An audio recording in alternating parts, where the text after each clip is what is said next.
దేవుని వాక్యంలో ఈ ద్వితీయోపదేశకాండ గ్రంథం 24వ అధ్యాయము 9వ వచనములో దేవుడైన యెహోవా మనలను జ్ఞాపకం ఉంచుకోమంటున్నాడు. త్రోవలలో ఏ త్రోవ? కనాను త్రోవ. వారు మన పితరులు ఐగుప్తు నుండి కనానుకు వెళ్తున్న త్రోవ. ఈ త్రోవలో దేవుడైన యెహోవా మిరియామునకు చేసిన దానిని జ్ఞాపకము చేసుకోమంటున్నాడు. మిరియాము జీవితాన్ని మనం ఆలోచన చేసినట్లయితే, మిరియాము ఏం చేసింది అని మనం ధ్యానం చేసినట్లయితే, సంఖ్యాకాండ గ్రంథం 12వ అధ్యాయం, సంఖ్యాకాండ గ్రంథంలో 12వ అధ్యాయము 1వ వచనం మనం చదివినట్లయితే ప్రియులారా, మిరియాము ఏం చేసింది అనే సంగతి మనకు అక్కడ కనబడతా ఉంటుంది. మోషే కూషు దేశపు స్త్రీని పెండ్లి చేసుకొని ఉండెను గనుక అతడు పెండ్లి చేసుకొనిన ఆ స్త్రీని బట్టి మిరియాము అహరోనులు అతనికి విరోధముగా మాట్లాడి. మోషే ఈ ఐగుప్తు దేశం నుండి కనాను దేశానికి వస్తున్న సమయాల్లో దైవజనుడైన మోషే కూషు దేశపు స్త్రీని వివాహం చేసుకున్నాడు. కూషు దేశపు స్త్రీని వివాహం చేసుకున్నాడని మిరియాము అతనికి విరోధముగా మాట్లాడినట్లుగా మనం చూస్తా ఉన్నాం. అదేంటండి, అహరోను కూడా ఉన్నాడు కదా, మిరియామే ఎందుకు అని మీరు అనొచ్చు. అక్కడ కుష్టు వచ్చింది ఎవరికి? మిరియాము. అహరోనుకు కుష్టు రావు. అదే సమయంలో ఈ 12వ అధ్యాయము 1వ వచనములో మిరియాము అహరోనులు అన్నారు. అంటే ఫస్ట్ పేరు ఎవరికి వచ్చింది అంటే మిరియాము అహరోనులు అన్నాడు. వారు దైవజనుడైన మోషేకి విరోధముగా మాట్లాడినట్లుగా మనం చూస్తా ఉన్నాం. ఎందుకు మాట్లాడారు అనంటే, మోషే, అహరోను, మిరియాములు ఒకే తల్లిదండ్రులకు పుట్టినవారు. అమ్రాము, యోకేబేతు అనే వారి యొక్క కుమారులు, కుమార్తె. పెద్దది మిరియాము, రెండవ వాడు అహరోను, మూడవ వాడు మోషే. ఈ ముగ్గురిని దేవుడు ఏర్పాటు చేసుకున్నాడు, ఎన్నుకున్నాడు. అయితే త్రోవలో వస్తూ ఉండగా మిరియాము ఏం చేస్తా ఉంది అని ఆలోచన చేస్తే, తన తమ్ముడైన మోషే మీద తిరుగుబాటు చేసింది, విరోధముగా మాట్లాడింది. కూషు దేశపు స్త్రీని వివాహం చేసుకున్నాడట దైవజనుడైన మోషే. ఈ కూషు దేశపు స్త్రీని వివాహం చేసుకుంటే ఎంతైనా అక్క కదండి. ఒక్క మాట అయినా నాకు చెప్పావా? నాకు చెప్పకుండా మన జాతి కాని జాతి దాన్ని, మన రంగు కాని రంగు దాన్ని, మన వర్ణము కాని వర్ణము దాన్ని నువ్వు వివాహం చేసుకుంటావా అని చెప్పి మోషే మీద మిరియాము తిరుగుబాటు చేసింది. అంటే కూషు దేశపు స్త్రీ ఎలాంటిది అంటే ఆఫ్రికా స్త్రీ, నల్లనిది. తన మర్దలు నల్లదని అక్క ఏం చేసింది అంటే అతని మీద తిరుగుబాటు చేసింది. ఈ త్రోవలో కనాను యాత్రలో ఐగుప్తు నుండి వారు కనాను వెళ్తున్న మార్గ మధ్యములో మిరియాముకు నేను చేసిన దానిని జ్ఞాపకం చేసుకున్నాడు. ద్వితీయోపదేశం 24:9 మనం చదువుకున్నాం. ఏం చేశాడు దేవుడు అనంటే, మిరియాముకు ఈ 12వ అధ్యాయము 10వ వచనములో మిరియాముకు కుష్టు రప్పించినట్లుగా 9వ వచనంలో 10వ వచనం చదివినట్లయితే 10వ వచనం చివరి భాగం, అహరోను మిరియాము వైపు చూచినప్పుడు ఆమె కుష్టు గలదిగా. అంటే మిరియాముకు కుష్టు వచ్చింది. త్రోవలో మిరియాముకు నేను చేసిన దానిని జ్ఞాపకం చేసుకోండి. త్రోవలో మిరియాముకు దేవుడు ఏం చేశాడు అంటే కుష్టు రప్పించాడు. ఎందుకు రప్పించాడు అని ఆలోచన చేస్తే, ఆమె జాతి భేదము కలిగించింది, ఆమె వర్ణ భేదము కలిగించింది, ఆమె రంగు భేదము కలిగించింది. కనుక దేవుడైన యెహోవా ఆమెకేమి కలిగించాడు అని అంటే కుష్టు రప్పించినట్లుగా లేఖనాల్లో మనం చూస్తా ఉన్నాం అండి. విశ్వాసమైన మనం రంగు భేదము, జాతి భేదము, వర్ణ భేదము చూడకూడదు అండి. విశ్వాసులమైన మనం వివాహాల సమయంలోన వారు రక్షింపబడిన వారైతే చాలు అండి, వారు దేవుని అంగీకరించిన వారైతే చాలు, వారు విశ్వాసులైతే చాలు, వారు క్రైస్తవులైతే చాలు. కానీ భేదాలు మాత్రం మనం అక్కడ పుట్టించకూడదు. ఎందుకు అనంటే మన విశ్వాసము ఒక్కటే, మన నిరీక్షణ ఒక్కటే, మన దేవుడు ఒక్కటే అండి, మన వాక్యము ఒక్కటే, మన పరలోకము ఒక్కటే. అక్కడ ఏ భేదము? ఈ భూలోకంలోనే భేదాలు. ఈ భూలోకంలోనే నీది ఆ జాతి, నాది ఈ జాతి, నీది ఆ కులం, నాది ఈ కులం, ఈ భూలోకంలోనే. కానీ ఆ లోకానికి వెళ్తే ఆయన రాజ్యంలో ఏ భేదాలు ఉండవు. ఎఫెసీయులకు రాసిన పత్రికలో 4వ అధ్యాయం ఒకసారి మనం చదువుతామండి. ఎఫెసీయులకు రాసిన పత్రిక 4వ అధ్యాయం 4వ వచనంలో అక్కడ దేవుడైనటువంటి యెహోవా పౌలు భక్తుని ద్వారా చక్కని మాటలు వ్రాయిస్తా ఉన్నాడు. ఈ ఎఫెసీయులకు రాసిన పత్రిక 4వ అధ్యాయం 4వ వచనంలో శరీరం ఒక్కటే, ఆత్మయు ఒక్కటే, పిలుపు ఒక్కటే, నిరీక్షణ ఒక్కటే, విశ్వాసము ఒక్కటే, బాప్తిస్మము ఒక్కటే, ప్రభువు ఒక్కటే, తండ్రి అయిన దేవుడు ఒక్కటే. ఏమండి? విశ్వాసముగా మనకు విశ్వాసం ఒకటే, మనకు ప్రభువు ఒక్కడే, మనకు తండ్రి అయిన దేవుడు ఒక్కడే, మనకు పిలుపు ఒక్కటే, మనకు నిరీక్షణ ఒక్కటే, మనకు బాప్తిస్మం ఒకటే. ఇందులో ఏ భేదమును లేదు. అందుకే ఆ ప్రక్కన గలతీయులకు రాసిన పత్రికలో 3వ అధ్యాయము 27వ వచనం అండి. 3వ అధ్యాయము 27వ వచనంలో క్రీస్తులోనికి బాప్తిసం పొందిన మీరందరూ క్రీస్తును ధరించుకొని ఉన్నారు. ఎవరైతే బాప్తిసం పొందారో, ఎవరైతే నమ్ముకున్నారో, ఎవరైతే రక్షింపబడ్డారో మనమందరం ఎవరు అంటే క్రీస్తును ధరించుకున్న వాళ్ళం. ఇందులో జాతి భేదము, వర్ణ భేదము, రంగు భేదము మనం కలిగించుకోకూడదండి. ఇది వాక్యం చెప్తున్నటువంటి సత్యం. అదే సమయంలో 28వ వచనంలో ఇందులో యూదుడని లేదు, గ్రీసు దేశస్థుడని లేదు, దాసుడని లేదు, స్వతంత్రుడు అని లేదు, పురుషుడని లేదు, స్త్రీ అని లేదు, యేసుక్రీస్తునందరూ మీరందరూ ఏకముగా ఉన్నారు అన్నాడు. కానీ మనమందరం ఏమై ఉన్నామంట? ఏకముగా ఉన్నాం. యేసు ప్రభు వారి లోకములో ఉన్నప్పుడు ఆయనకే జాతి భేదం లేదండి. ఆయన సువార్త అక్కడ సమరయ్య, గలిలయ, దెకపోలి ప్రాంతాల్లో ఏమండి జాతి గారి జాతి వారి మధ్య ఏమండి ఆయన సువార్తలు ప్రకటించాడు. మనందరికీ అర్థమయ్యే మాట. సమరయ్య స్త్రీ దగ్గరికి కూడా వెళ్ళి సువార్త ప్రకటించాడు. ఆమె ఏమంటుంది? యోహాను సువార్త 4వ అధ్యాయం, యోహాను సువార్త 4వ అధ్యాయంలో 9వ వచనములో సమరయ స్త్రీ ఆయన్ని ఒక మాట అడుగుతుందండి, యేసు ప్రభు వారిని. సమరయ స్త్రీ, యూదుడమైన నీవు సమరయ స్త్రీనైన నన్ను దాహమునకిమ్మని ఎలా అడుగుతున్నావని ఆయనతో చెప్పాను. ఎలాగనగా యూదులు సమరయులతో సాంగత్యము, వాళ్ళ క్యాస్ట్ వేరు, వీళ్ళ క్యాస్ట్ వేరు. చూడండి, వాళ్ళ నైజం వేరు, వీళ్ళ నైజం వేరు. వారు చిన్న జాతి వారు, వీరు పెద్ద జాతి వారు యూదులు. అయినప్పటికీ యేసు ప్రభు వారు ఏ భేదము లేదు, ఆమెతో మాట్లాడుతూ ఉన్నాడు. ఈ విధంగా భూలోకంలో ఉన్నప్పుడు ఆయన అనేక మందితో మాట్లాడాడు. విశ్వాసమైన మనము ఏం చేయాలో చెప్తా ఉన్నాడు. భేదమును పుట్టించే వాళ్ళంగా మనం ఉండకూడదు. మిరియాముకు కుష్టు రావడానికి గల కారణం ఆమె ఏం చేస్తా ఉంది? భేదము కలిగిస్తా ఉందండి. బైబిల్ ఏమంటుంది అంటే భేదములు చూపకూడదు.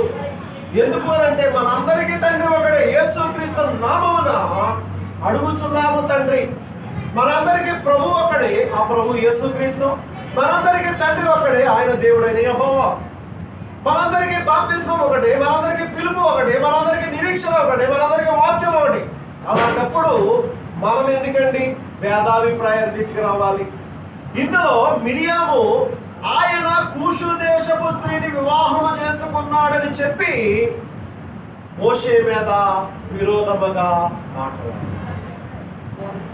కాబట్టి ప్రియ దేవుని బిడ్డలారా, మొట్టమొదటి మాట మనం నేర్చుకోవాల్సిన పాఠం, మిరియాములో నుండి మనం నేర్చుకోవాల్సిన పాఠం.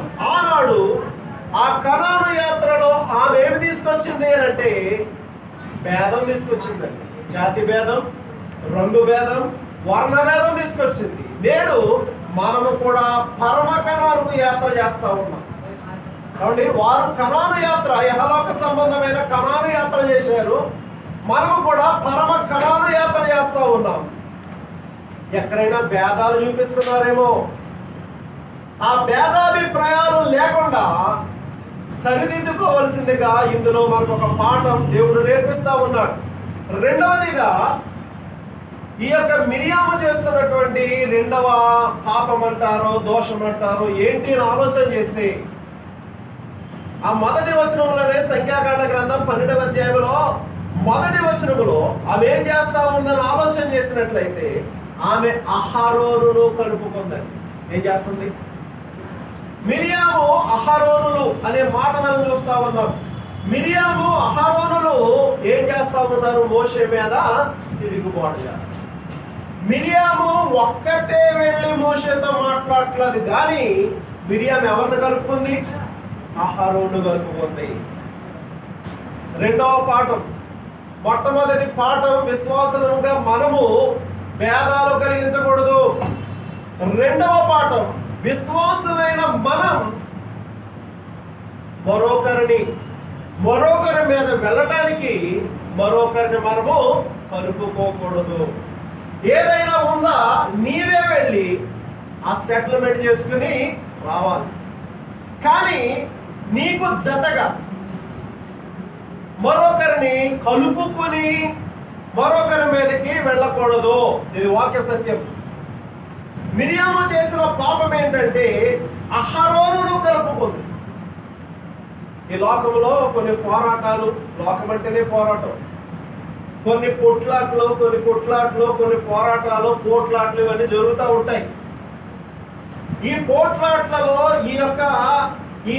ఈ సమస్యలలో మనగారి సమస్య మన నుండి ప్రారంభించబడ్డది కాబట్టి మనమే వెళ్ళి ఆ సమస్యను పరిష్కరించుకోవాలి. కానీ వాళ్ళని కలుపుకొని మరో విశ్వాసం మీదకి మనము వెళ్ళకూడదు. సంఘ కాపరి మీద మనం వెళ్ళకూడదు. సంఘంలో సమస్యలు ఉన్నాయనుకోండి, ఏదైనా ఉంటే నువ్వే వచ్చి మాట్లాడు, కానీ మరొకరిని కలుపుకొని వెళ్ళకూడదు. పూర్వకాలం మా నాన్నగారు సంఘ కాపరిగా ఉన్నప్పుడు ఈ చర్చిలో కొంతమంది ఉండేవారు. వాడికి ప్రార్థన రాదు, వాక్యం రాదు, పాట రాదు. ఏమండి, కెపాబిలిటీ అంటారో కెపాసిటీ అంటారో లేనివాడు. అలాంటి వాళ్ళు మరొకరిని కలుపుకొని కమిటీలు ఏర్పాటు చేసి దైవజనుడి మీదకి వస్తూ ఉండేవారు. చివరికి ఏమయ్యారు అంటే అడ్రస్ లేకుండా కదా. కలుపుకోకూడదు. ఏదైనా ఉంటే ఒంటరిగా నీకు నాకు అయింది కాబట్టి నువ్వే వచ్చి కదండి. అలాగా ఇక్కడ మిరియాముకు వచ్చింది సమస్య. ఈర్ష్య ఎవరికి వచ్చింది? మిరియాముకు వచ్చింది. మిరియాము దృష్టి కూడా ఎవరికి వచ్చింది? మిరియాముకి. కాబట్టి మిరియామే వెళ్ళి మోషేతో చెప్పవలసింది, చెప్పలేదండి. కాబట్టి మోషేతో మాట్లాడవలసింది, మాట్లాడలేదండి. ఎవరు తీసుకువెళ్తా ఉంది? అహరోను తీసుకువెళ్తా ఉంది. అహరోను కలుపుకుంటుంది. నువ్వు రా, నువ్వు నా పక్కనే ఉండు, నేను మాట్లాడతాను అని అన్నదేమో. నన్ను కూడా అలా అంటాం కదా, నువ్వు రా నాతోటి అక్కడే ఉండు, నేను మాట్లాడు. వాళ్ళు ఏమంటారు? వీడు ఎలా ఉంటాడు? అహరోను, అక్క వస్తాను కానీ నువ్వే మాట్లాడాలి, నేను మాట్లాడు కదా. ఏదో గుంపు జంపులు కూడా వచ్చారు మోషేకి విరోధముగా కదా. విశ్వాసమైన మనము కదా ఎన్ని అనేసి ఉంటారో. ఆ అక్క అంటే ఏముంటుంది? ఒక అధికారం ఉంటుంది, పెద్దది కదా, పెద్దోడు కదా. ఇంట్లో పెద్దోడు పెద్దగా లెవులుగా ఉంటాడు. బైబిల్ పెద్దోడు అందరూ ఫస్టుడే, కయ్యినా ఫస్టుడే, యాషవా ఫస్టుడే ఏమండి మొదటి ఆదామా భ్రష్టుడే. ఏమండి చదవండి బైబిల్లో పెద్దవాళ్ళు రూబేనా భ్రష్టుడే. చిన్నవాళ్ళందరూ దీవించబడ్డారు. ఎందుకు? వీళ్ళకి తెలియని అహంభావం ఉంటుంది లోపల. నేనంటే ఏంటి అంటే అక్క చెప్తే ఇనే అందరను, అన్న చెప్తే ఇనే అందరు అంటే వాళ్ళకి ఒక అది ఉంటుంది అనమాట. ఆ విధంగా వీళ్ళు ఏం చేశారు అని అంటే దైవజనుడైనటువంటి మోషే మీదకి వెళ్ళినట్లుగా మనం చూస్తూ ఉంటాం. వెళ్ళి ఎరా అసలు నేను లేకపోతే నువ్వు ఆనాడే చచ్చిపోదురా అక్క ఉంటుంది. ఏమని? ఇదిగో ఫరో కుమార్తె యొక్క జమ్ము పెట్టెలో అమ్మ నిన్ను పెట్టి ఆ నదిలో వదిలింది. నదిలో వదిలినప్పుడు నేను కాపలా కాసింది నేనురా. ఆనాడు నేను కాపలా కాయకపోయి ఉంటే నువ్వు ఎటో కొట్టుకుపోదు. నేను కాపలా కాసింది. ఇదిగో ఆనాడు ఫరో కుమార్తె ఆ జమ్ము పెట్టి తెరిచి చూసినప్పుడు నేను పరిగెత్తికెళ్ళి అమ్మా ఈ పిల్లోడిని పెంచాలి కాబట్టి నేను దాదిని తీసుకురానా అని నేను అడిగి ఉండకపోతే ఎవరో నేను పెంచుదురు. అయితే అమ్మనే తీసుకొచ్చి నీకు దాదిగా ఇచ్చానురా. ఈవేళ మాట కాదని నువ్వు కూషు దేశపు స్త్రీని వివాహం చేసుకుంటావా అని ఎన్ని అనుంటాదో కదండి. నిర్గమాకాండ గ్రంథంలో 2వ అధ్యాయం, నిర్గమాకాండ గ్రంథం 2వ అధ్యాయంలో 1వ అధ్యాయంలోనే చూడండి. 1వ అధ్యాయంలోనే ఒక కారు వచ్చింది. ఏమని? ఫరో అన్నాడు, ఇదిగో ఈ యొక్క హెబ్రీలు మనకంటే ఎక్కువ విస్తరించేస్తున్నారు కాబట్టి మగపిల్లడు ఎవడన్నా పుట్టాడు అనుకో వాడిని ఏడులో వేసి చంపేయండి, ఆడపిల్లలు అయితే బ్రతకనివ్వండి అన్నాడు. కనుక ఆ హెబ్రీలకు పుట్టిన పిల్లలందరినీ ఏట్లేట్ చంపేసి ఇవ్వడండి ఐగుప్తీయులు. అయితే ఈ తల్లి మోషేను దివ్య సుందరుడు. మోషే ఎలాంటి వాడంటే అందగాడు. కాబట్టి ఆ దివ్య సుందరుడైనటువంటి మోషేను అలా చేయటానికి ఇష్టపడక 3 నెలలు దాచిందండి. తర్వాత ఇంకా దాయిలేకపోయింది. ఎడుపులు ఇవన్నీ అందరినీ వేసి తెలిసిపోతే ఏంటి ప్రాబ్లం అయిపోద్దేమని చెప్పేసి ఒక ప్లాన్ వేసింది. జమ్ము పెట్టుడు తయారు చేసి దాన్ని కీలు పూసి మునిగిపోకుండా అందులో ఈ బాల్ ఉన్నట్టుగా అందులో పెట్టి ఈ ఫరో కుమార్తె స్నానం చేస్తున్నటువంటి స్థలంలో ఆ జమ్ము పెట్టి ఫరో కుమార్తె స్నానం చేయడానికి వచ్చింది చెలికెత్తలతో. జమ్ము పెట్టి చాలా అందంగా ఉంది అని దాని దగ్గరికి వెళ్ళి తీసుకుని చూస్తే అందులో చక్కటి బాలుడు ఉన్నాడు. ఈడు హెబ్రీల పిల్లలలో ఒకడు కాబట్టి వీడిని పెంచుకుంటానంది. ఈ అక్క దూరం నుండి చూసి కదా చదువుదాం. నిర్గమాకాండ గ్రంథంలో 1వ అధ్యాయము 22వ వచనంలో ఫరో అన్నాడు, హెబ్రీలలో పుట్టిన ప్రతి కుమారుని నదిలో పారవేయుడి. తర్వాత ఈ 2వ అధ్యాయము 2వ వచనంలో వాడు సుందరుడై ఉండుట చూచి, మోషే అలాంటి వాడు సుందరుడు.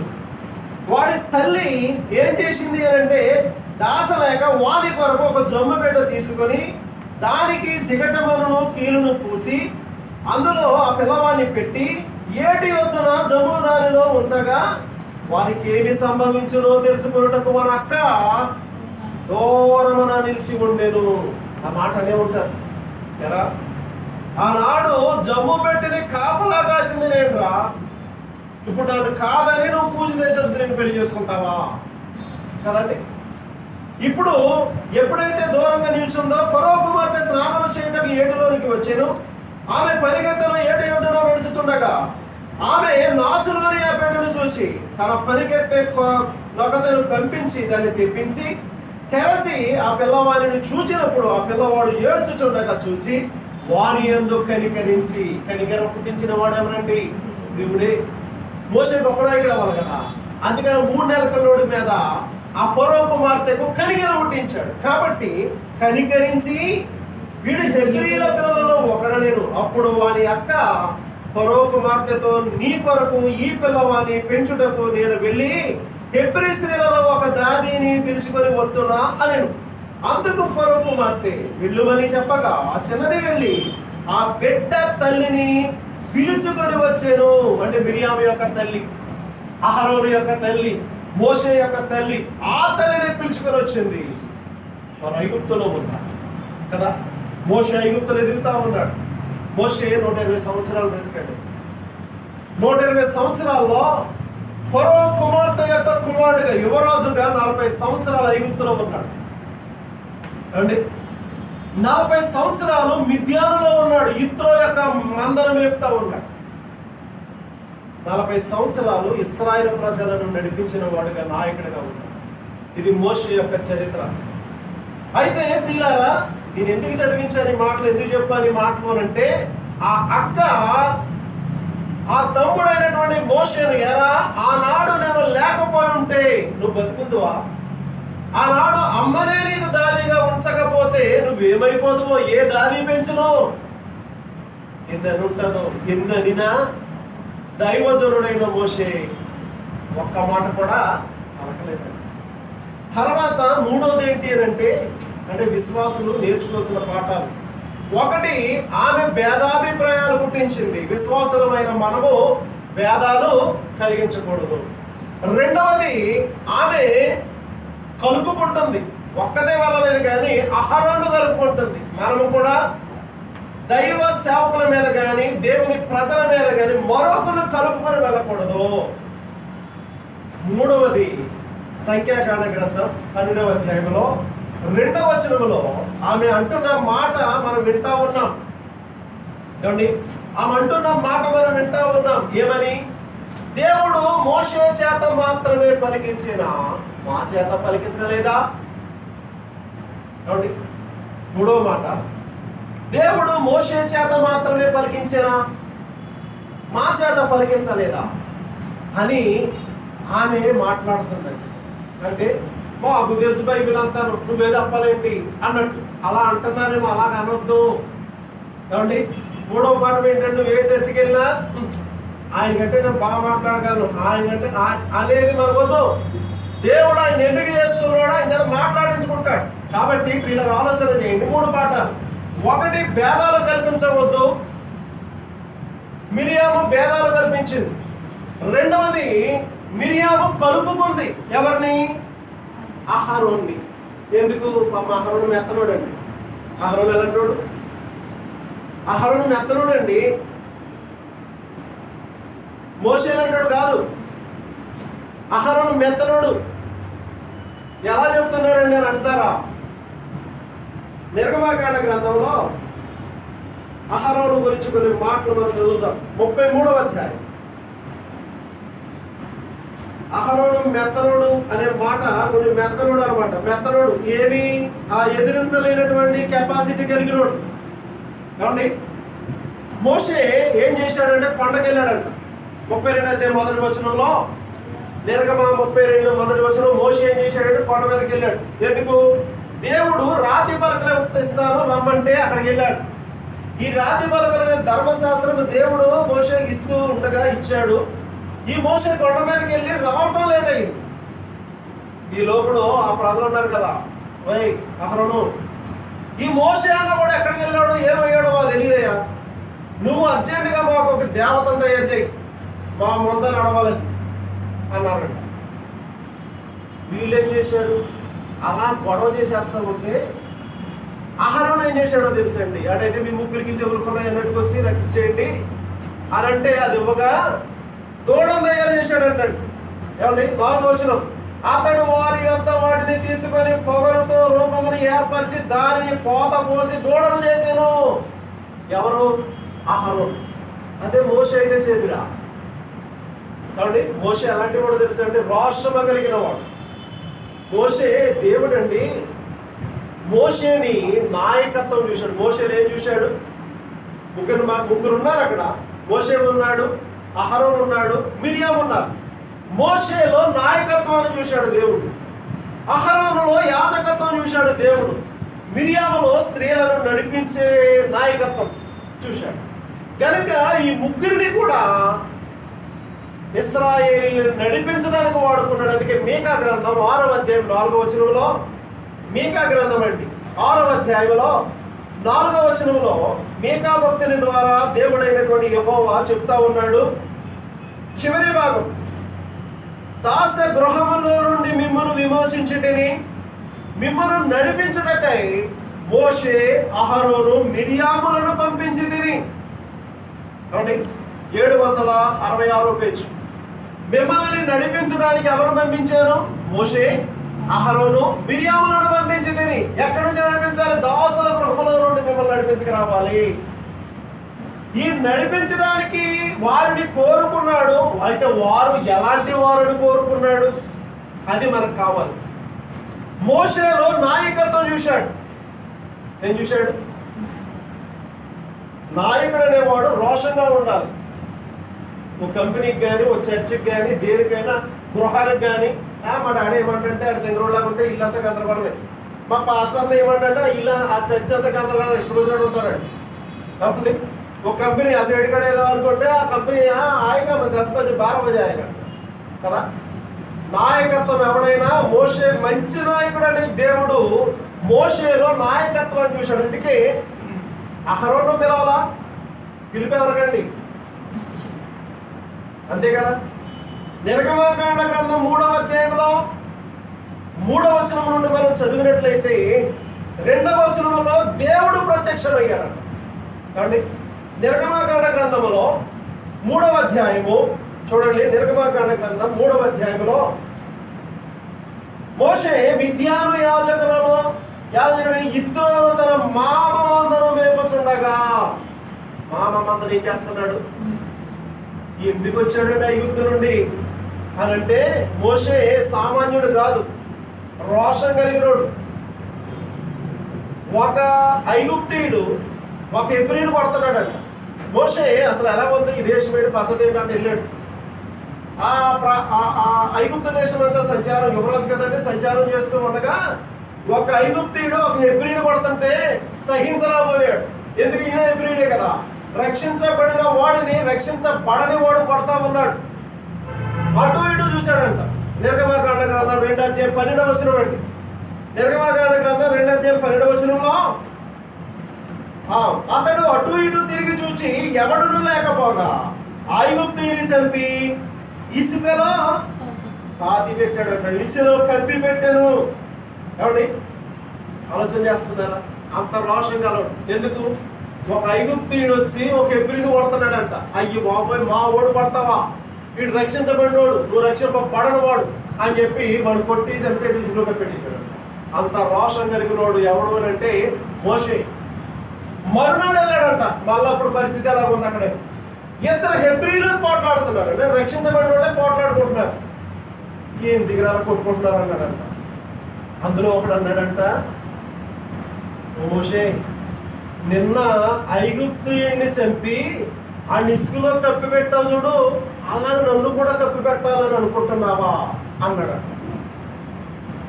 మోషేకి అర్థమైపోయింది ఈ సంగతి. కాక పొరుగు తెలిసిందంటే నేను హెబ్రీని కదా, పెంచుకున్న పిల్లోడు కదా, నన్ను చంపేస్తాడు అని అనుకుని చూడండి ఆ ప్రక్కన 13 ప్రక్కన చూడండి 3వ అధ్యాయంలో 12వ వచనం చివరి భాగం, 14వ వచనం చివరి భాగం. అందుకు మోషే నిశ్చయముగా ఈ సంగతి బయలుపడేదనుకొని భయపడేను. చివరి భాగం అంటే నిర్గమకాండ గ్రంథం 2వ అధ్యాయము 14వ వచనం చివరి భాగంలో నిశ్చయముగా ఈ సంగతి బయలుపడను అనుకుని మోషే భయపడేను. భయపడ్డాడు కనుక ఐగుప్తు నుండి ఒక్కడిగా చూచేసాడు. ఎక్కడికి? తన మామైన ఇంటికి చదువుకున్న ఎక్కడున్నాయి ఇక్కడ. తన మామైన ఇత్రో దగ్గరికి వచ్చేసాడు. ఇత్రో మాత్రం మేపుతూ, మిద్యానులో ఇత్రో మాత్రం మేపుతూ అలా వెళ్ళాడంట. మేపుకుంటూ పొద కాలిపోతుంది కానీ అది కావట్లేదంట. ఇదేంటి విచిత్రంగా ఉందని చెప్పి ఆ 3వ అధ్యాయంలో 1వ వచనం మోషే మిద్యాను యాజకుడైన ఇత్రోను తన మామ మందని మేపుచు ఆ మందను అరణ్యంలో అవతలకు తోలుకొని దేవుని పర్వతమైన హోరేబుకు వచ్చెను. ఒక పొద నడిమిని అగ్ని జ్వాలలో యెహోవా దూత అతనికి ప్రత్యక్షమాయెను. ప్రత్యక్షం ఎవరికండి కదా? మిరియాముకు ప్రత్యక్షత లేదు, అహరోనుకు ప్రత్యక్షత లేదు. ప్రత్యక్షత ఎవరికి అంటే మోషేకి. తర్వాత 2వ భాగం మనం ఆలోచన చేస్తే 4వ వచనం, దానిని చూచుటకు అతడు ఆ తట్టు వచ్చుట యెహోవా చూచెను. యెహోవా అహరోను చూడలేదు, యెహోవా మిరియామును చూడలేదు, కానీ ఎవరు చూశాడు?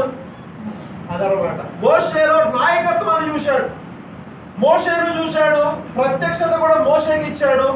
తర్వాత మనం ఆలోచన చేస్తే ఆయన అంటున్నాడు, అప్పుడు దానిని చూచుటకు వెళ్ళాడు, యెహోవా చూచాను, దేవుడు ఆ పొదలో నుండి మోషే మోషే అని పిలిచాను. పిలిపి ఎవరికండి? మీరు ఆలోచన చేయండి, విభజించండి. ఒక ప్రసంగం ఉంది. ప్రత్యక్షత మోషేకు, దేవుడు చూచటం మోషేని, దేవుడు పిలుచటం మోషేని. దేవుడు తను ప్రత్యక్షపరుచుకుంటున్నాడు. నేను ఎవరినో తెలుసా? కాబట్టి ఆ క్రింద 6వ వచనం, మరియు ఆయన అంటున్నాడు, నేను నీ తండ్రి దేవుడను, నేను అబ్రహాము దేవుడను, నేను ఇస్సాకు దేవుడను, నేను యాకోబు దేవుడనని చెప్పగా మోషేకి ఆయన బయలుపరుచుకుంటున్నాడు. అర్థమవుతుందండి? ప్రత్యక్షత మోషేకు, దేవుని కనుదృష్టి మోషే మీద, దేవుని పిలుపు మోషేకు. కాబట్టి ఆయన పరిచయం మోషేతో. నేను ఎవరినో తెలుసా? కొంతమంది మన ఇంటికి వచ్చిన నేనండి మోజెస్ గారు అప్పుడు నుండి అలాగండి చెప్తూ ఉంటారు. అంటే నేను అలా అబ్బాయినండి అంటాను. ఆ విధంగా పరిచయం చేసుకుంటున్నాడు దేవుడు. ఈ విధంగా పరిచయం చేసుకుంటూ, ఇదిగో మన పిల్లలు ఉన్నారు కదా, వీళ్ళందరూ ఐగుప్తు దాస్యంలో ఉన్నారు, వారు మొరపెడుతున్నారు, వాళ్ళ బాధ నేను చూశాను, తట్టుకోలేకపోయాను, కాబట్టి దిగి వచ్చాను. ఏమన్నాడు చూడండి, 8వ వచనం చివరి లైన్, పాలు తేనెలో ప్రవహించే దేశమునకు వారిని నడిపించుటకు దిగి వచ్చి ఉన్నాను. మోషే, నేను ఎందుకు వచ్చానో తెలుసా? నీకెందుకు ప్రత్యక్షమయ్యానో తెలుసా? నేనెందుకు పిలిచానో తెలుసా? నన్ను నేను పరిచయం చేసుకున్నానో తెలుసా? ఐగుప్తులో వారి బాధలు, ఇశ్రాయేలీయులు ఉన్నారు, వారి బాధల్లో ఉన్నారు, ఇబ్బందుల్లో ఉన్నారు, కష్టాల్లో ఉన్నారు, వారు మొర్ర నేను విన్నాను, పరలోకములో నుండి దిగి వచ్చాను. కాబట్టి నువ్వు రమ్ము. కొంచెం కింద చదివితే 10వ వచనంలో, కాగా రమ్ము, నిన్ను ఫరో యొద్దకు పంపెదను, ఇశ్రాయేలీయులైన నా ప్రజలను నీవు ఐగుప్తు నుండి తోడుకొని పోవలెను. తోడుకొని పోయేవాడు ఎవడంటే నాయకుడు. అంటే మోషేలో ఏం చూశాడు ఆయన? నాయకుడు. మరి అహరోనులో ఏం చూశాడండి? నిర్గమాకాండ గ్రంథం 28వ అధ్యాయం 1వ వచనం. ఏమండి, అహరోనులో ఏం చూశాడంట? నిర్గమాకాండ గ్రంథం 28వ అధ్యాయము 1వ వచనం, మరియు నాకు యాజకత్వము చేయుటకై నీ సహోదరుడైన అహరోనును అతని కుమారులను, అనగా అహరోను కుమారులైన నాదాబును, అబీహును, ఎలియాజరును, ఈతామారును ఇశ్రాయేలు నుండి నీ వద్దకు పిలువనొప్పుము. కాబట్టి ఇప్పుడు అహరోను ఎవరు? యాజకుడు. మోషే ఎవరు? నాయకుడు. మరి మిరియాము ఎవరండి? గురుపరపర్ అన్నాడు కదా మీకు 6:4లో. మరి మిరియాము ఎవరండి అంటే నిర్గమాకాండ గ్రంథం 15వ అధ్యాయం 20వ వచనం అండి. మరియు అహరోను సహోదరియు ప్రవక్తి యొక్క మిరియాం. ఎవరంటావిడి? ప్రవక్తి, వక్త అంటే చక్కగా బోధించేవాడు వక్త అంటారు. ప్రవక్త, దేవుని మాటలు పలికేది. దేవుడని యెహోవా తన వాక్కు మోషేకి ఇస్తా ఉంటే, మోషే మిరియాముకి ఇస్తా ఉంటే, ఈమె ఆ స్త్రీల ముందు వాటిని చెప్పేది. వక్త, భలే మాట్లాడతాడు, వక్త, స్పష్టత. ఏమండి, ఆ డెలివరెన్స్, ఆ మాట డెలివరెన్స్ ఉంటుంది కదా, వాళ్ళు వక్తలు అంటారు. ప్రవక్త, దేవుని మాటలు చెప్పేది, ఆమె ప్రవక్తి. రెండవది మిరియాము తంబూరా చేత పట్టుకొని, అంటే ఆమె వాయిద్యని, మ్యూజిషియన్. ఆమె ఎవరండి? తంబూరా. మూడవది ఆమె వెంబడి స్త్రీలందరూ కూడా నాట్యముతో తంబూరుతో ఆమె అందరూ వెళ్తున్నారంట. ఆమె వెంబడి ఏం చేస్తా ఉన్నారు? వెళ్తా ఉన్నారంటే ఆమె నాయకురాలు. దేనికి? స్త్రీలకు. కాబట్టి స్త్రీలను నడిపించడానికి. దైవజనుడైన మోషే ముందున్నాడు. 6 లక్షల కాల్బలం, పురుషులు 6 లక్షల మంది ఉన్నారు. మరి ఇక్కడి నుంచి దాదాపు వరకు ఉంటారేమో మనం ఆలోచన చేస్తే. అంతమంది 6 లక్షల మంది నడుస్తూ ఉంటే వాళ్ళ వెనక మిరియాము ఉంది, స్త్రీలను నడిపిస్తూ ఉంది. కాబట్టి 4వది ఆమె ఎవరు అంటే, ఇట్లు పల్లవి ఎత్తి పాడాను. మిరియాము ఎవరంటే సింగర్ అనమాట. 4 లక్షణాలు ఉన్నాయి. మిరియాము గాయని, మిరియాము వాద్యకురాలు, మిరియాము ప్రవక్తి, కాబట్టి మిరియాము నాయకురాలు. 4 విషయాలు కనపడుతున్నాయి. అయితే ప్రత్యక్షత ఎవరికి? అది మీరు గమనించాలి. మిరియాము ప్రవక్తే కదండి, మిరియాము వాయిద్యకురాలే కదండి, మిరియాము నాయకురాలే కదండి. అది కాదు. ఇది మోషే ఏర్పాటు చేయగా మిరియాముకు వచ్చింది. అహరోను విషయంలో మోషే అహరోను అభిషేకించాడు కనుక అతడు అహరోను యాజకుడయ్యాడు. దేవుని చేత ప్రత్యేకించబడిన వాడు ఎవరు అంటే మోషే.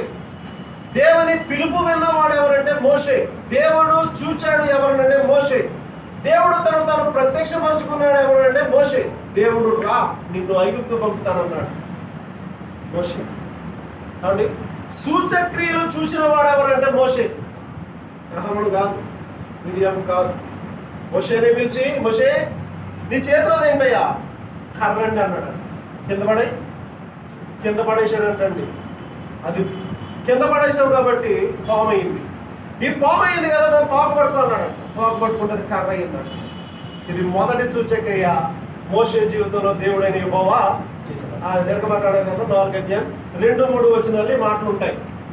తర్వాత మోషే నీ చెయ్యదు కదా, ఇలా తీసుకెళ్ళి ఇక్కడ పెట్టుకున్నాడు. రొమ్ము దగ్గర ఇలా పెట్టుకుండగా అది కుష్టి అయిపోయిందంట.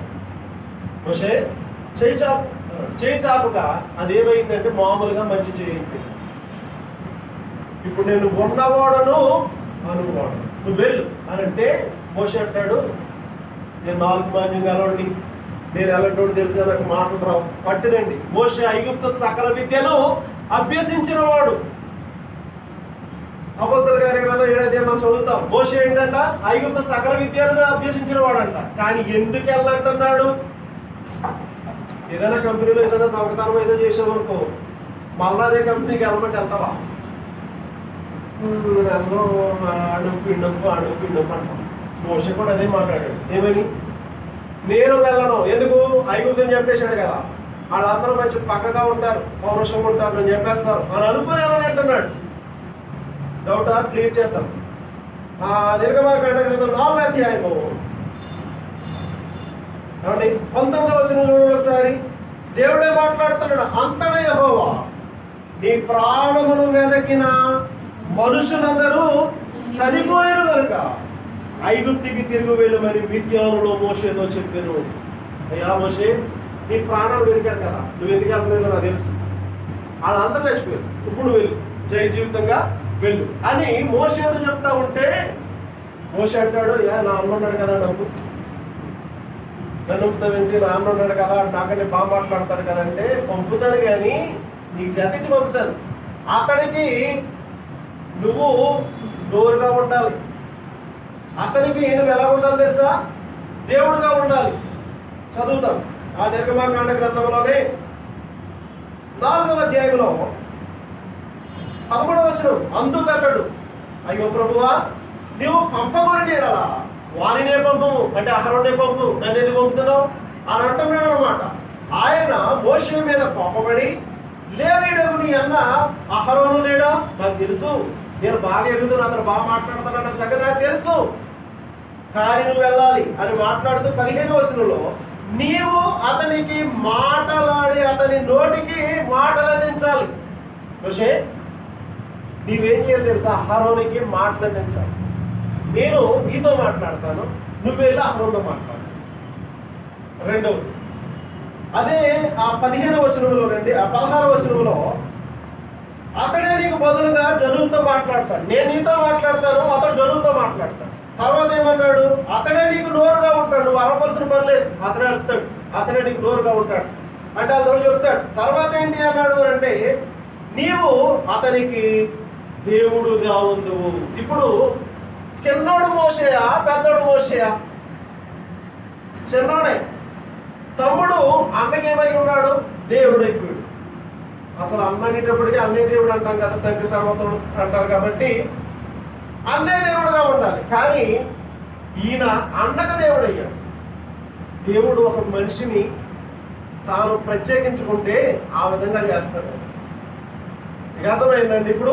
కాబట్టి వాళ్ళిద్దరూ వెళ్ళారు, మిరియాము కూడా వెళ్ళింది. కాబట్టి మిరియాము కేటగిరీ ఏంటో మనం చూసాం. ఆమె ప్రవక్తి, ఆమె మ్యూజిషియన్, ఆమె సింగర్, ఆమె నాయకురాలు స్త్రీల మధ్య. మోషే క్యారెక్టర్ ఏంటో మనం చూసాం. ఆయన నాయకుడు, అహరోనుకి దేవుడు. అహరోను క్యారెక్టర్ ఏంటో చూసాం. ఆయన యాజకుడు. అయితే యాజకుడు అయినటువంటి అహరోను మెత్తనోడు. ఆయన్ని అహరోన్ని మిరియాము కలుపుకుంటా గల కారణం ఏంటి అంటే ఆయన మెతకనోడు. అయితే మోషే లాంటి వాడు, రోషం కలిగినోడు. వీళ్ళు దూడం తయారు చేసుకుని మంచిగా చక్కగా నాట్యాలు చేస్తా ఉంటే ఆ కొండ దిగుతా ఉన్నాడు మోషే. ఆ స్వరాలు, ఆ పద్ధతులన్నీ విన్నాడు. ఏంటి అని చెప్పి యెహోషువ అని అడిగాడు. అదేదో యుద్ధ ధ్వని కాదు, ఆ ధ్వని కాదు చెప్పుకుంటా ఉండగా మోషే ఆ దేవతను చూసాడండి పైనుండి. చేతిలో ఉన్న రాతి పలకలు ఏర్పడేసాడు. ఎవరైనా చేస్తారా? మోషే ఎంత కోపిష్టో చెప్తుందని వెంటనే రాతి పలకలు పగలగొట్టేశాడండి. దేవుడు ఇచ్చాడు, నేను పగలగొట్టం ఏంటని అనుకోలా. పగలగొట్టేసి కిందకు వచ్చి అహరోను ఏంటో చేసింది అన్నాడు. ఏం చేస్తావు? అలా అందరూ దుమ్మిగానే మీదకి వచ్చేసాను, నేనేం చేయాలో అర్థం అవ్వలేదు, అందుకే నేను ఈ విధంగా చేశాను అని అంటే చదువుదాం. నిర్గమాకాండ గ్రంథంలో మోషే చేసిన పని మనం విందాం. 20 వచనం అండి, 32వ అధ్యాయం 20 వచనంలో వాటిని పగలగొట్టెను, మరియు అతడు వారు చేసిన ఆ దూడను తీసుకొని అగ్నితో కాల్చి పొడి చేసి నీళ్ళ మీద చల్లి ఇశ్రాయేలీల చేత త్రాగించెను. ఏ దూడ బొమ్మ అయితే చేశారో మోషే వచ్చి ఆ దూడ బొమ్మని కాల్చేసి పొడుగు కింద చేసి నీళ్ళలో కలిపి తాగండి రూపాయి అని ఒక్కొక్కరికి అది మోషే పౌరుషం, మోషే కోపం, మోషే యొక్క గొప్పతనం ఏంటి అని అంటే ఎవడో కిక్కిన వల్ల దూడను తయారు చేయమని అహరోను మీద అయితే ఎగిరారు, కానీ మోషే మీద ఎవడో కూడా అదనమాట మోషే యొక్క క్యారెక్టర్. కనుక ప్రియ దేవుని బిడ్డలారా, ఈ విధముగా మిరియాము చేసిన పాపాన్ని బట్టి మిరియాముకి ఏం కలిగిందంటే కుష్టి కలిగింది. మొట్టమొదటి పాపం మోషే మీద, అతని భార్య మీద భేదము కలిగించి. రెండవది ఏంటి అని అంటే అహరోను మెతకనుడు కదా, దూడం తయారు చేయబడి చేసేసాడు, అతన్ని కలుపుకుంది. మూడవది ఏంటి అని అంటే దేవుడు మోషేతో మాత్రమే మాట్లాడాడా, మాతో మాట్లాడలేదా, మేము గొప్పమే అన్నద. నాలుగవది దేవుడు అంటున్నాడు సంఖ్యాకాండ గ్రంథం 12వ అధ్యాయం, సంఖ్యాకాండ గ్రంథంలో 12వ అధ్యాయంలో 8వ వచనం చివరి భాగం, కాబట్టి నా సేవకుడైన మోషేకు విరోధముగా మాట్లాడుటకు మీరెలా భయపడలేదు అంటే దైవజనునికి భయపడని మిరియం, దైవజనుని మీద భేదము కలిగించిన మిరియం, దైవజనుని మీద మరొకరిని కలుపుకొని వెళ్ళిన మిరియం. దేవుడు మోషేతో మాత్రమే మాట్లాడేదా, మాతో మాట్లాడలేదా అని అనినా మిరియం. 4 విషయాలు చెప్తా ఉన్నాం. విశ్వాసులైన వారు భేదాలు కల్పించవద్దు. ఏ సంఘంలో ఉన్న విభేదాలు మన ద్వారా సంఘము భేదాభిప్రాయాల్లోకి వెళ్ళి చీలిపోకూడదు. రెండవది, విశ్వాసులు మరొకరిని కలుపుకొని మరొకరి మీదకి వెళ్ళకూడదు.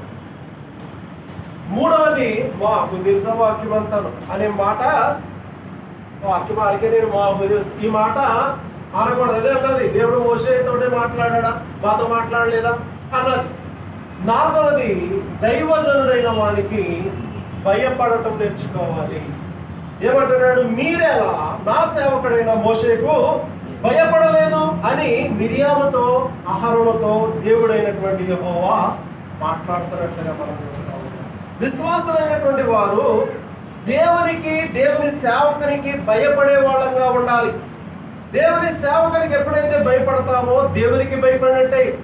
అందుకే చూడండి, యెషయా గ్రంథములో 50వ అధ్యాయం 10వ వచనములో మీలో యెహోవాకు భయపడి ఆయన సేవకుని మాట వినిన వాడెవడు?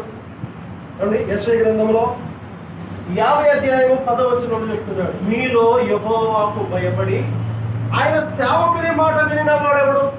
మీరు వినరు కదా అని దేవుడు మాట్లాడుతూ ఉన్నాడు. కనుక విశ్వాసముగా మనం చేయవలసిన పాఠాలు, నేర్చుకోవాల్సిన పాఠాలు ఏంటి అని అంటే, ఒకటి, భేదాభిప్రాయాలు పుట్టించుకోవడం.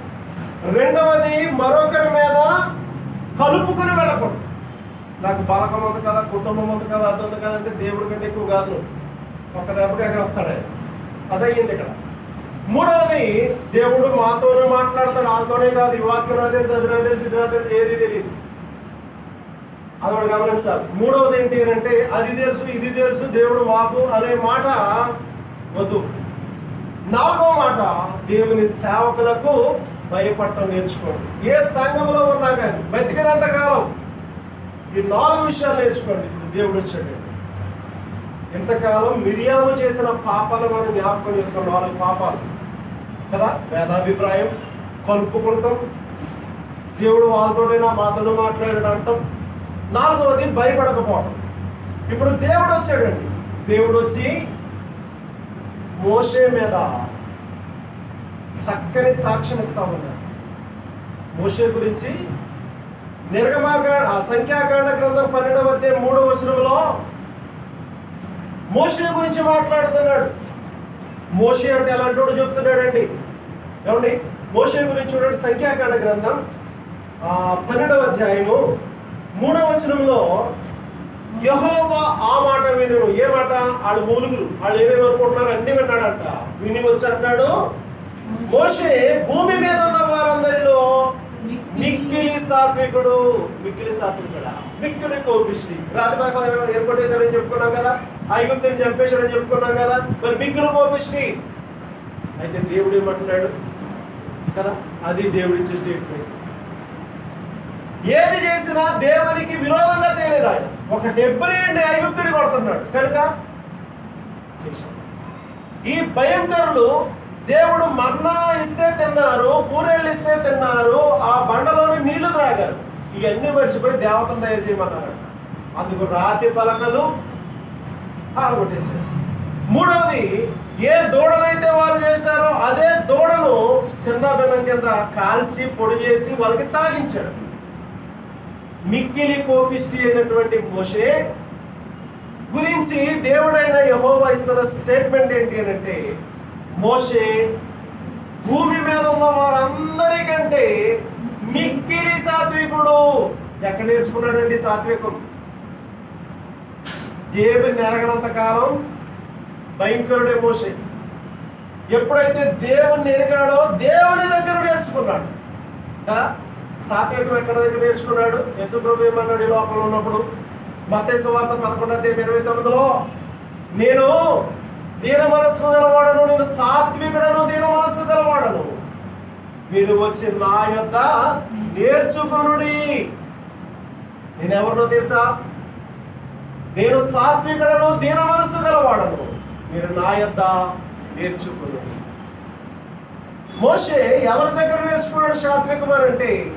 దేవుని దగ్గర. అందుకే దేవుడు వచ్చి అంటున్నాడు, మీరు ఎందుకు భయపడలేదు? మీరెందుకు విరోధంగా మాట్లాడుతున్నారు? మీరెందుకు ఒకరొకరు కలుపుకుంటున్నారు? మీరెందుకు భేదాభిప్రాయాలు తీసుకొస్తున్నారు? మోషే ఎవడో తెలుసా? ఈ భూమి మీద ఎంత జనం అయితే ఉన్నారో అండి, ఎంతమంది అయితే ఉన్నారో వారందరిలో కంటే మిక్కిలి సాత్వికుడు. ఇంకో మాట అంటున్నాడు సంఖ్యాకాండ గ్రంథం 12వ అధ్యాయం 7వ వచనంలో, మోషే నా ఇల్లంతటిలో నమ్మకమైన వాడు. మీరు అనుకుంటున్నారా నా సేవకుడు మోషే ఎలాంటి తెలుసా? నా ఇల్లంతటిలో నమ్మకమైన వాడు. చక్కని స్టేట్మెంట్ ఇస్తున్నాడు దేవుడు. వీళ్ళ దృష్టిలో మోషే నమ్మకస్తుడు కాకపోవచ్చేమో, కానీ దేవుని దృష్టిలో మోషే నమ్మకస్తుడు.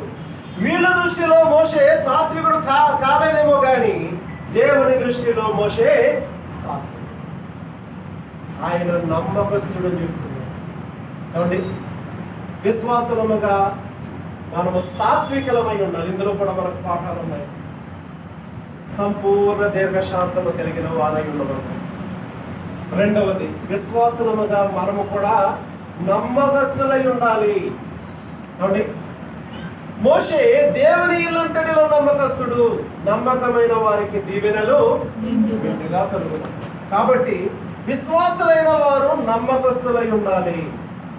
మూడవది, మోషేలో ఏం చూస్తా ఉన్నాడు ఆయన అంటే, మోషేతో నేను ముఖాముఖిగా మాట్లాడుదును. 8వ వచనం మనం చదివినట్లయితే అక్కడండి, నేను కోడభావంతో కాదు, దర్శనమిచ్చి ముఖాముఖిగా నేను అతనితో మాట్లాడును. మోషేతో దేవుడు ఎలా ఏం చేస్తున్నాడు అని అంటే ముఖాముఖిగా మాట్లాడుతూ ఉన్నాడు. ముఖాముఖిగా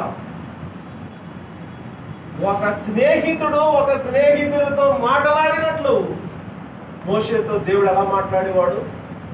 నిర్గమాకాండ గ్రంథంలో చూడండి, 33వ అధ్యాయం 11వ వచనం అండి. నిర్గమాకాండ గ్రంథం 33వ అధ్యాయము 11వ వచనంలో, మనుష్యుడు తన స్నేహితులతో మాట్లాడినట్లు యెహోవా మోషేతో ముఖాముఖిగా మాట్లాడుచుండెను. ముఖాముఖిగా. దేవుని సాక్ష్యం చూడండి. వీళ్ళు రక్త సంబంధాలు, వీళ్ళు సాక్ష్యం చూడండి. ఆయన పుట్టించిన సృష్టికర్త సాక్ష్యం చూడండి. వీళ్ళైతే సనుక్కున్నారు, వీళ్ళైతే విరోధంగా మాట్లాడారు, వీరైతే భేదాభిప్రాయాలు తెచ్చారు. అయితే దేవుడు అంటున్నాడు, నా సేవకుడు మోషే ఉన్నాడు కదా, భూలోకంలో ఉన్న వాళ్ళందరికంటే మిక్కిలి సాత్వికుడు నా సేవకుడైన మోషే ఉన్నాడు కదా. అతడు ఎలాంటివాడో తెలుసా? నా ఇల్లంతటిలో నమ్మకమైన వాడు. నా సేవకుడైన మోషే ఉన్నాడు కదా, అతడు నాతో ముఖాముఖిగా మాట్లాడతాడు కదా. ఒక స్నేహితుడితో మాట్లాడినట్టు మోషే దేవుడితో ముఖాముఖిగా మాట్లాడేవాడు అంటాడు. చూడండి మరి అంత గ్రేట్ బైబిల్ చెప్తుంది. ఇంకా సంఖ్యాకాండ గ్రంథంలో 12వ అధ్యాయము 8వ వచనం మనం చదివితే అక్కడ మరొక మాట మాట్లాడుతున్నాడండి దేవుడు. ఈ సంఖ్యాకాండ గ్రంథంలో 12వ అధ్యాయంలో 8వ వచనం మనం చదివినట్లయితే ఆయన మాట్లాడుతూ ఉన్నాడు, అతడు యెహోవా స్వరూపమును నిదానించి చూసి. అతను ఏం చేస్తాడంటే యెహోవా స్వరూపమును నిదానించి చూస్తాడంట. మోషే అండి రోషం గల, ఈ ప్రజలు పాపం చేశారని దేవుడు రానన్నాడు, మీతో రాను. వాళ్ళు మూర్ఖులు, వాళ్ళు పశుప్రాయులు, వాళ్ళు లోపడనని ప్రజలు, నేను రాను అన్నాడు దేవుడు. మోషే వెళ్ళంటాడు, దేవా నీవు వారి పాపములను క్షమించవా, నా పేరు నీ గ్రంథములో నుంచి తుడిసేయి. నిర్గమాకాండ గ్రంథం 32వ అధ్యాయము 31వ వచనం. అప్పుడు మోషే యెహోవా యొద్దకు తిరిగి వెళ్ళాడంట. యెహోవా యొద్దకు వెళ్ళి, అయ్యో ఈ ప్రజలు గొప్ప పాపం చేశారు, వారు బంగారు దేవతలు తమ కొరకు చేసుకున్నారు. అయితే నీవు వారి పాపమును ఒకవేళ పరిహరింపవా, లేని ఎడల నీవు రాసిన నీ గ్రంథములో నుండి నా పేరును తుడిచివేయమని బతిమాలు కొనుచున్నాను. అది 32వ అధ్యాయం. 33వ అధ్యాయంలో 11వ వచనంలో ముఖాముఖిగా మాట్లాడుకున్నాడని చెప్పాం. ఇలా ఆడుతూ ఉంటే మోషేకి ఒక ఆశ వచ్చింది, దేవా మనం మాట్లాడేసుకుంటున్నాం కానీ నేను చూడలేకపోయాను. అప్పటి వరకు దేవుని ప్రత్యక్షత చూస్తున్నాడు, వెలుగే చూస్తున్నాడు తప్ప దేవుని నిజస్వరూపం చోట్ల. ఇప్పుడు వచ్చింది, దేవా అన్నీ బాగానే ఉన్నాయి, నువ్వు మాట్లాడుతున్నావు, నేను నీతో మాట్లాడుతున్నాను, ప్రత్యక్షతలో ఏదో చెప్తా ఉన్నావు, అన్నీ జరుగుతున్నాయి, కానీ నిన్ను చూడాలనుకుంటున్నాను. అంటే చదువుదాం నిర్గమాకాండ గ్రంథంలోనే 33వ అధ్యాయం. ఈ 11వ వచనంలో ముఖాముఖిగా మాట్లాడాడంట. అది అయిపోయింది. ముఖాముఖిగా మాటలైపోయిన తర్వాత 17వ వచనం వద్దామండి. కాగా యెహోవా అంటున్నాడు, నీవు చెప్పిన మాట చొప్పున చేసేది. ఏ మాట? నువ్వు వాళ్ళు క్షమిస్తావా? సరే, లేదా నా పేరు చూసేయి, కొద్దిగా నీవు చెప్పినట్టే వింటారు అన్నాడంట దేవుడు. చూడండి, మోషే చెప్పినట్టు వింటున్నాడు దేవుడు. కాబట్టి అంత గొప్ప దేవుడు అనమాట. నీవు చెప్పినట్టు, నీ మాట చెప్పిన చేసేదేను, నీ మీద నాకు కటాక్షం కలిగింది, నీ పేరును బట్టి నేను నీ ఎరుగుదని మోషేతో చెప్పగా.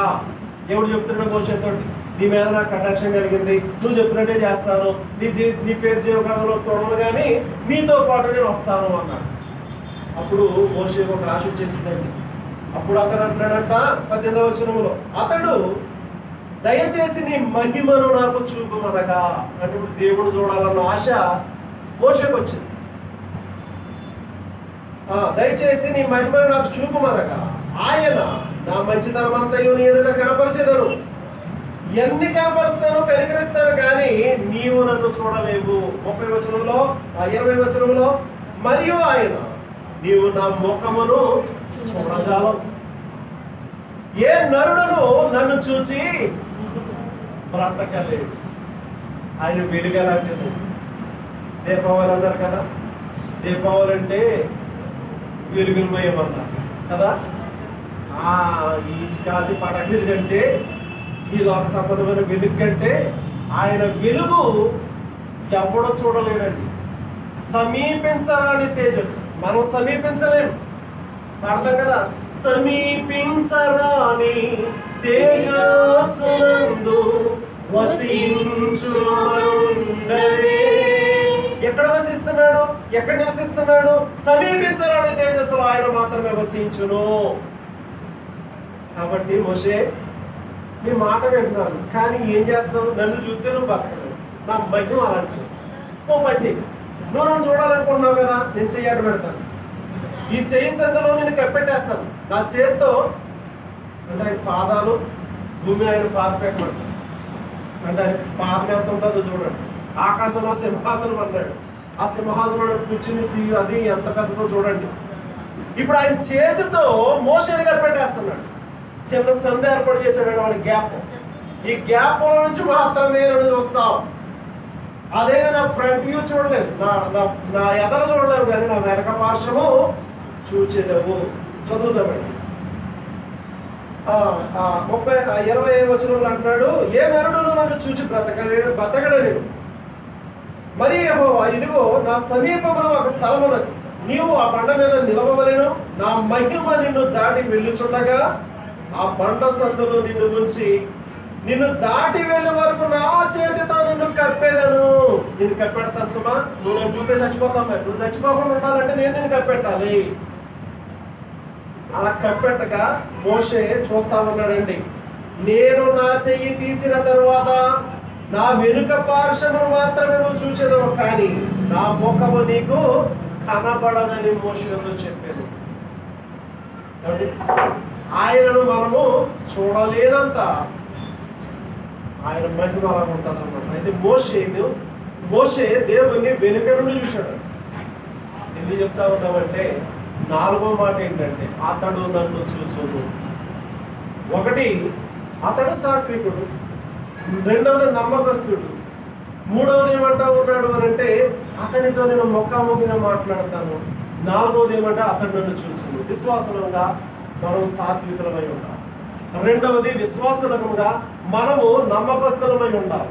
3వదిగా మనము ఆయనతో ముఖాముఖిగా మాట్లాడాలి. ముఖాముఖిగా మాట్లాడటం అంటే మనం ప్రార్థన చేయుట, ఆయనతో మాట్లాడుట, వాక్యం చదువుతా, ఆయన మనతో మాట్లాడుట. నువ్వు బైబిల్ చదువుతున్నావు అనుకో, నీకు కొన్నిసార్లు గద్దింపు వాక్యాలు వస్తాయి. అంటే ఆయన ఏం చేస్తున్నాడు? నీతో మాట్లాడుతున్నాడు. బైబిల్ చదవటం అంటే ఆయన మనతో మాట్లాడటం. ప్రార్థన చేయటం అంటే మనం ఆయనతో మాట్లాడటం. అంటే విశ్వాసం. 3వది ఏంటంటే ప్రార్థించే వాళ్ళంగా ఉండాలి.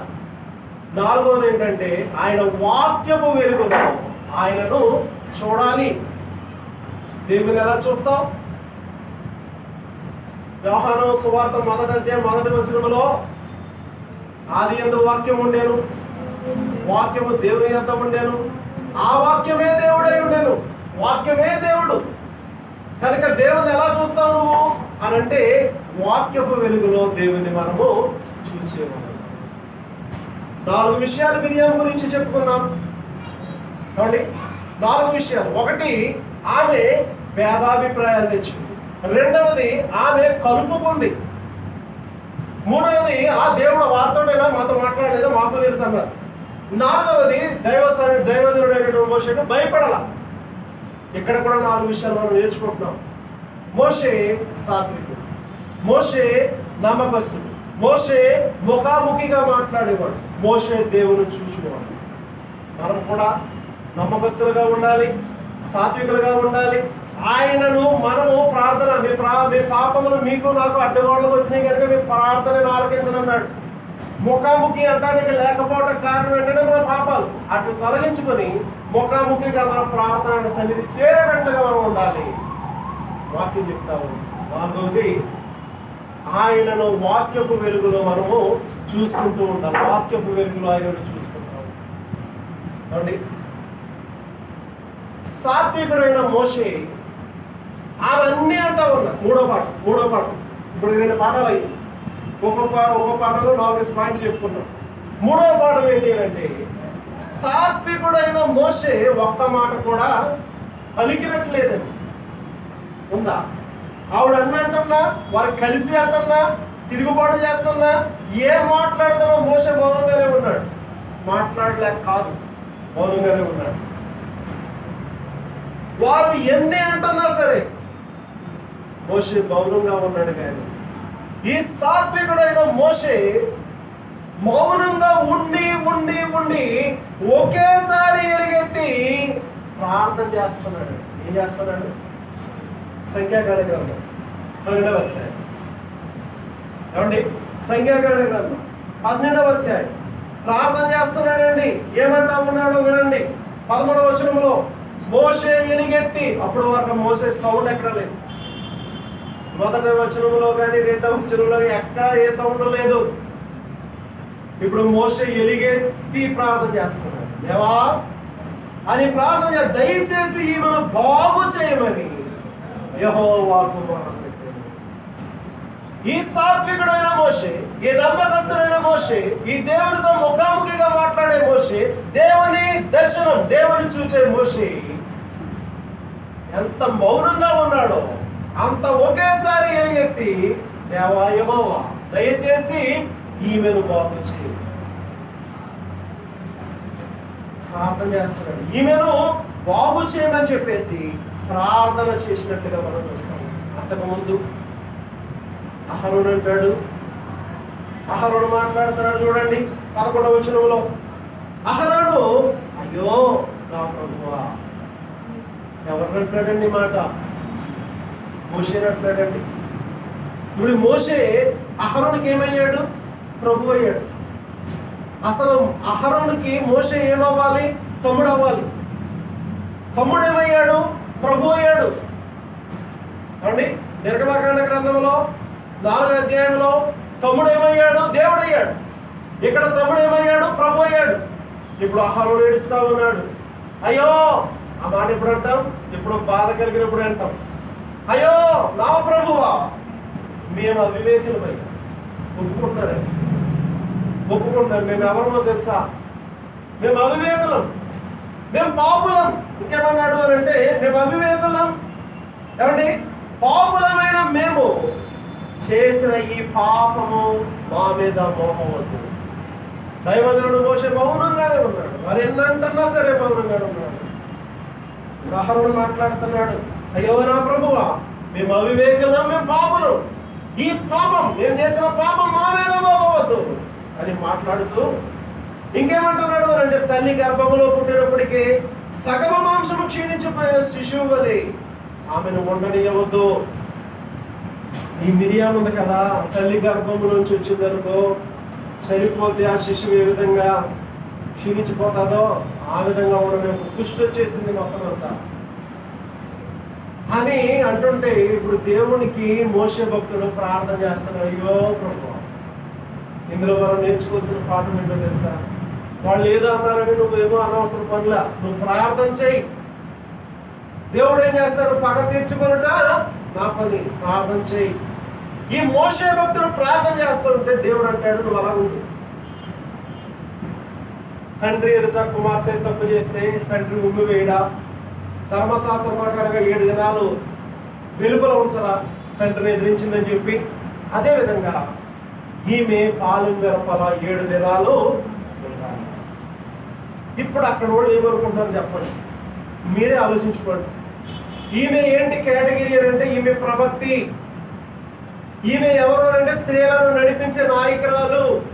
ఈమె ఎవరంటే ఈమె గాయని. కాబట్టి ఈమె ఎవరు అంటే వాయిద్యకారిణి. 4 క్వాలిటీస్ ఉన్నాయి ఆవిడకి.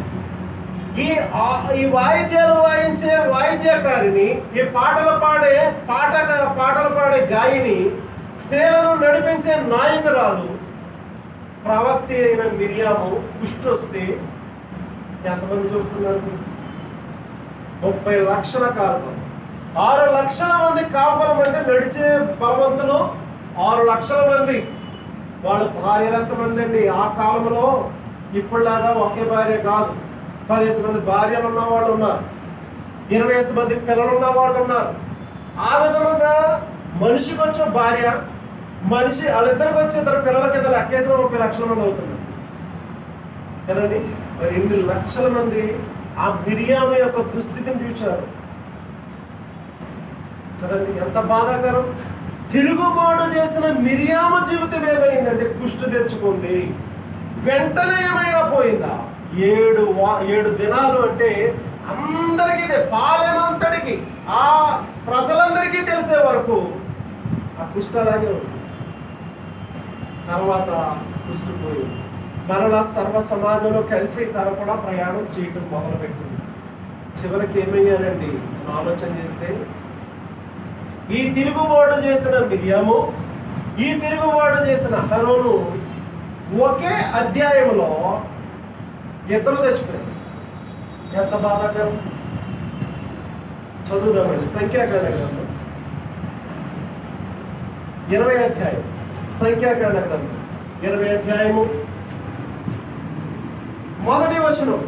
మొదటి దినమున ఇశ్రాయేలీయుల సర్వ సమాజం సీను అరణ్యములకు రాగా ప్రజలు కాదేశులో దిగిరి. అక్కడ మిరియాము చనిపోయి పాతి పెట్టాడు. అందుకే అన్నాడు, త్రోవలో నేను మిరియాముకు చేసిన దానిని జ్ఞాపకం చేసుకోండి. ఏం చేశాను, ఎందుకు చేశాను, ఎందుకు చేశాడో 12వ అధ్యాయంలో మనం చదువుకున్నాం. ఏమి చేశాడో 12వ అధ్యాయంలో చదువుకున్నాం, 20వ అధ్యాయంలో కూడా చదువుకుంటున్నాం. అక్కడ కుష్టి వచ్చింది, ఇక్కడ చనిపోయి. ప్రవక్తి, గాయని, నాయకురాలు, వాయిద్యుని, 4 క్వాలిటీస్ ఉన్నటువంటి వ్యక్తి ఇంకా కనానుకు చేరలేదు. కానీ మధ్యలో ఏమైంది అంటే, మరి అహరోను ఏమయ్యాడండి? వాళ్ళతో కలిసి వచ్చి, అక్క నేను ఉంటాను కానీ నువ్వే అడగాలి, నేను పక్కన ఉంటాను అన్నటువంటి అహరోను ఏమయ్యాడండి? అదే అధ్యాయంలో 28వ వచనం చదువుదాం.